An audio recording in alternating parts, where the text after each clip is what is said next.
키워드로 알아보는 경제 이야기 그리고 투자 전략 김한진 이코노미스트 함께 하겠습니다. 어서 오십시오. 네, 안녕하세요. 여전히 챙겨야 될 키워드 이슈들이 많습니다. 첫 번째 이슈부터 좀 보고 말씀드리겠습니다. 첫 번째는요. 이번 주에 우리가 맞이하고 있는 미국의 여러 이슈들. 네, 일단 물가가 나왔고요. 그리고 소비 지표가 나왔는데 긴축에 대한 우려가 있습니다. 아직 끝나지 않았다. 아직 갈 길이 멀다. 이게 이제 연준 위원들이 얘기하는 거잖아요. 먼저 1월 미국 소비자 물가 지수 이후의 시장은 좀 움츠려 있는데 판단은 어떠세요, 박사님? 네, 뭐 좀 미국 소비자 물가에 대해서 해석이 뭐 다양한데요. 네. 긍정적인 측면은 그래도 내려가고 있지 않느냐라는 거고요. 어쨌거나 내려가고 있다. 네. 다만 이제 내려가는 속도가 조금 주춤하다. 그리고 주거비가 여전히 지금 많이 차지하고 있거든요. 예. 전월비 0.5%의 상승 분에 무려 거의 절반 정도가 지금 주거비가 0.26인가요? 아직도 주거비가. 네, 그래서 근데 이 주거비는 결국 떨어질 거다라는 그렇겠죠. 거죠. 그렇기 때문에 그렇게 우려할 필요가 없다라는 거죠.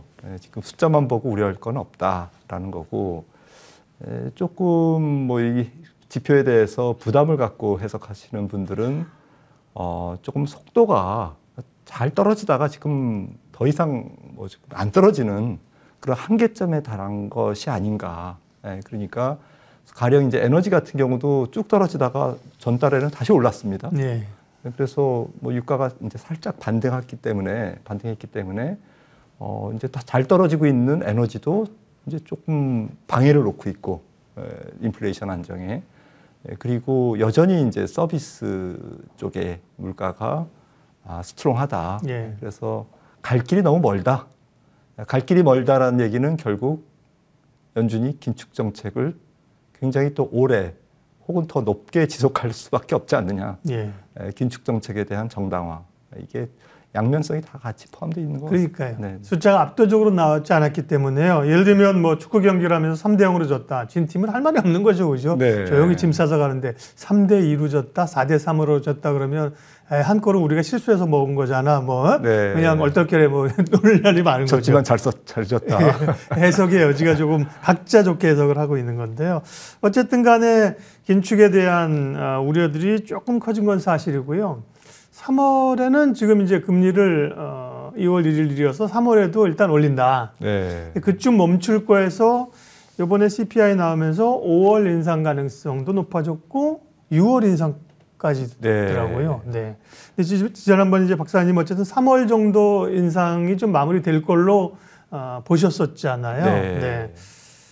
뷰를 좀 바꾸셔야 되나요? 어떻게 되나요? 저도 뭐 지금 바꿔야 되지 않나 이렇게 지금 고민하고 네. 있습니다. 예. 그러니까 사실 이 지표에 의존하는 거긴 하죠. 네, 네. 근데 뭐 연준도 지표에 의존할 텐데, 그래서 이제 3월 22일 FOMC 전에 3월 14일 날 이제 CPI가 발표되고, 네. 그 전에 뭐 3월 네. 3일인가요? 고용 지표가 당연히 발표되죠. 그리고 이제 3월에 25bp는 사실은 뭐 확정적인데, 예. 문제는 말씀하셨듯이 이제 5월 3일 FOMC에서 네. 또 25bp를 또 인상할 거냐라는 건데, 그거는 또 4월 달 물가와 또 4월 달 고용 지표가 또 남아 있는 거죠. 네.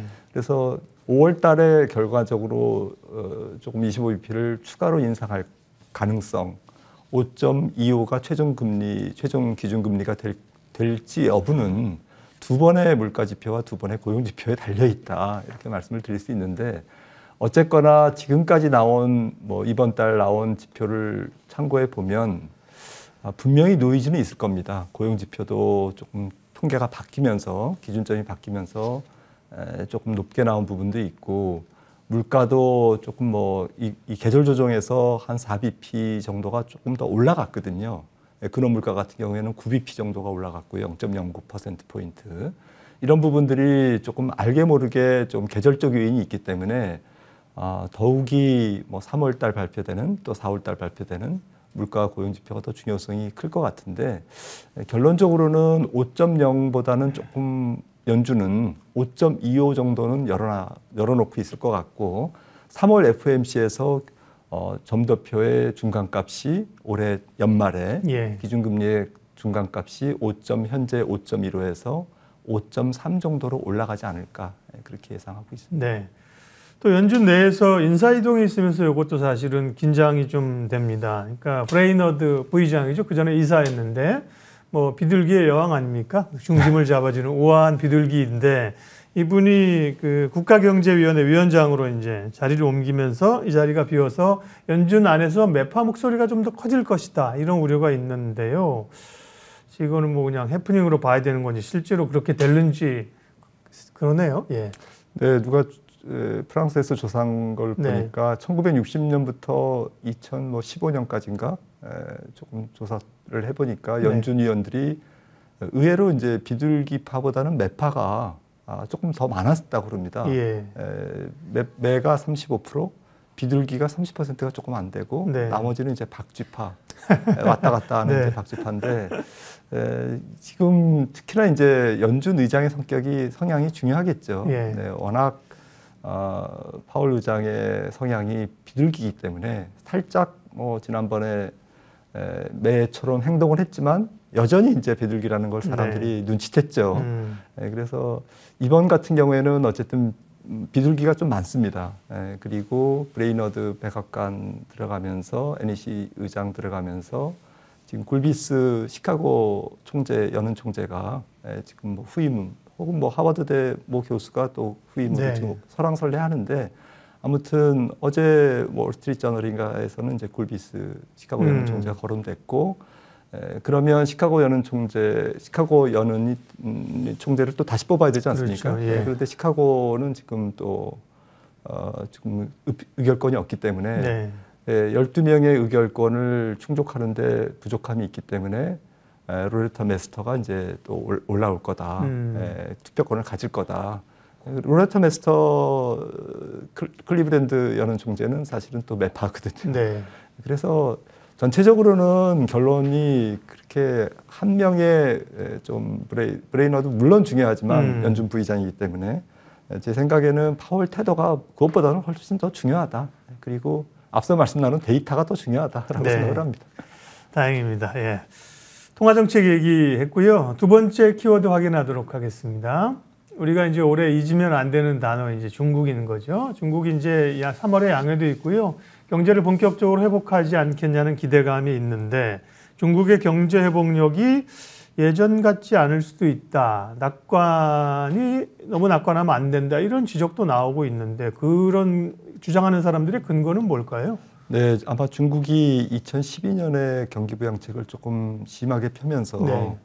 구조 조정이라든지 또 부채 조정, 또 부동산 부분의 여러 가지 불합리성을 좀 개선하는 부분 이런 것들이 조금 지연돼서 좀 곤혹을 치른 경험이 네. 있거든요.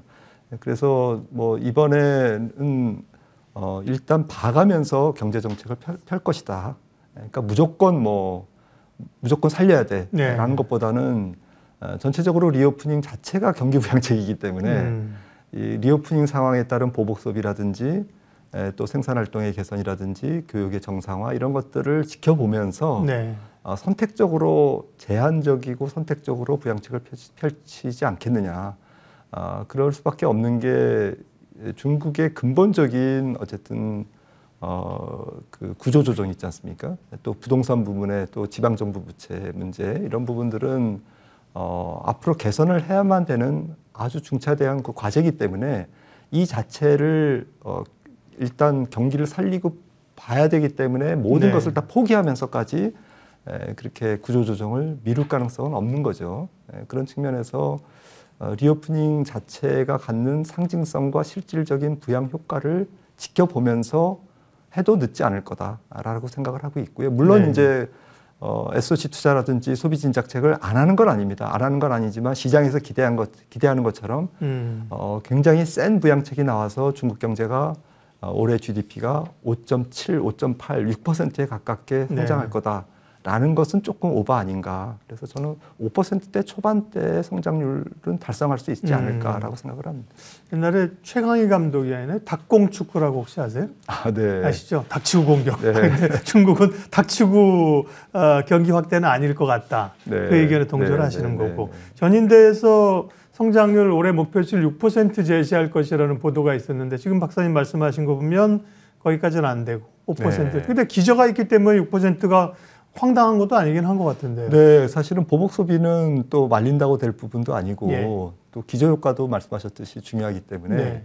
또 양회에서는 성장 목표를 일단 높게 찔러놓고 예. 네, 그리고 시작할 가능성도 있거든요. 예. 네, 하지만 실질적인 부양 효과와 이제 실질적인 경제 재개방에 따른 소비 회복이나 투자 회복 등을 고려했을 때 아마 내심 중국 공산당이 원하는 것은 너무 과하지 않은 성장의 회복, 네. 경제 정상화, 그리고 다음 스텝에서 구조 조정과 또 부채 조정을 해야 되기 때문에 거기에 대한 여러 가지 정책적인 조금 여유라고 할까요?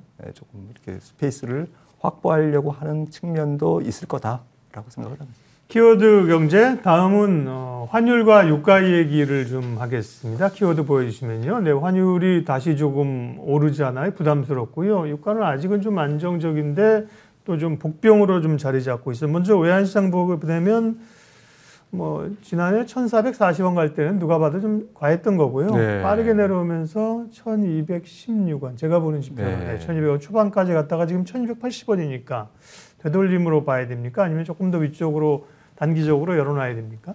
최근에 원달러의 조금 약세 성향은 고유 요인도 있는 것 같습니다. 네. 그러니까 무역 수지가 지금 전체적으로 좀 커지고 있지 않습니까? 올해 들어서 2월 10일까지 40일간 무역 수지 적자가 작년 전체 무역 수지 적자가 한 480억 불 정도 됐을 네. 텐데 거기 한 40% 육박하거든요. 40일 만에 두 달도 안 됐는데.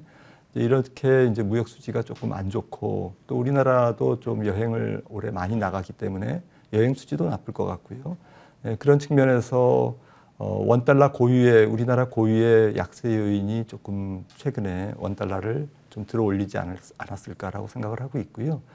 그리고 달러 인덱스 자체도 그러니까 미 달러와의 선진국 대비 통화 자체도 지금 104 정도로 어제 밤에 찍었더라고요. 네, 살짝 생각한 것보다는 100 근처에 계속 머물면서 지금 두 자릿수대의 달러 인덱스를 위협하는 달러 약세가 쉽게 전개되지 않는 이유는 올해가 어쨌거나 미국 경제가 좋든 나쁘든 전 세계 경제는 약간 주춤한 어쨌든 슬로우 다운되는 어쨌든 경기 하강기이기 때문에 안전통화인 달러에 대한 수요가 어느 정도는 기저에 깔려 있는 것이죠.